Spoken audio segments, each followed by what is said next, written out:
ठिकाने थे उनको डरा धमका करके दूर कर दिया गया और देश की सुरक्षा से लेकर के धन दौलत तमाम बैंक का पैसा अडानी के हवाले करके ये देश को कंगाल बनाने की साजिश का पर्दाफाश हो चुका है।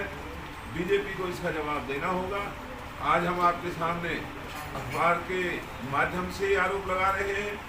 अगर कोई हरकत बीजेपी की सरकार नहीं करती है तो कांग्रेस को अगर सड़कों पर भी उतरना पड़ा तो आने वाले समय में हम सड़कों पर उतरेंगे और भारतीय जनता पार्टी की सरकार को विवश करेंगे, मजबूर करेंगे कि देश की धन और जो संपत्ति है, जो जनमानस का ये पैसा है, इसके साथ धोखा भारतीय जनता पार्टी नहीं कर सकती है। कि हम धन्यवाद करते हैं हाइडेनबर्ग, जो इस देश में कोई नहीं कर सका। चाहे उसमें आप कांग्रेस को भी शामिल कर लीजिए, किसी और को भी शामिल कर लीजिए, लेकिन एक सच्चाई को विदेशी कंपनी ने अगर खुलासा किया है तो आज हम सबका ये फर्ज बनता है कि इसकी जांच कराएं और अगर हाइडेनबर्ग ने गलत आरोप लगाए तो देश के सामने वो सच्चाई आनी चाहिए।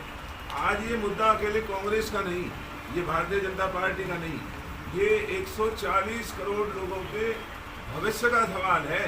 चाहे विदेश के किसी आदमी ने किया, किसी कंपनी ने किया, लेकिन उस कंपनी का एक रिकॉर्ड है। उन्होंने दुनिया में आज तक जिस भी इस तरह की हरकतों का खुलासा किया वो कानून के दायरे में कभी उन्होंने बात नहीं खाई। और हमने यही कहा है अगर सरकार में हिम्मत है तो हाइडेनबर्ग को चुनौती दें।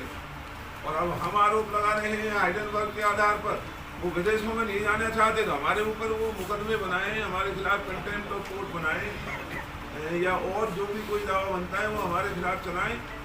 कोर्ट में जो ये मामले की सुनवाई है उसका हमें भी इंतजार है। और जो आपने कहा, मैं दोनों की तरफ मुखातिब होकर के कह रहा हूँ कि हमें थोड़ा सुप्रीम कोर्ट के अंदर जो कार्रवाई चल रही है उसका भी हम इंतजार कर रहे हैं। लेकिन उससे पहले जो सेबी है, जिसकी मुख्य जिम्मेवारी है इस तरह की हरकतों पर निगरानी रखना, ये सेबी कहाँ छुपी हुई है? ये सेबी क्यों नहीं है अपनी हरकत में आकर के इन सारे तथ्यों को लोगों के सामने लाने का काम कर रही है?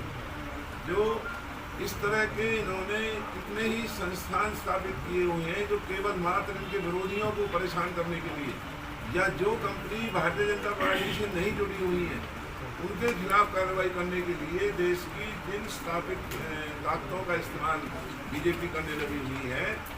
आज देश का सबसे बड़ा अगर कोई दुश्मन है तो ये अडानी ग्रुप है, जिन्होंने देश की साख पर बट्टा लगाने का काम किया है, जिसने देश जो आगे बढ़ रहा था बढ़ते हुए देश को रोकने का काम किया है।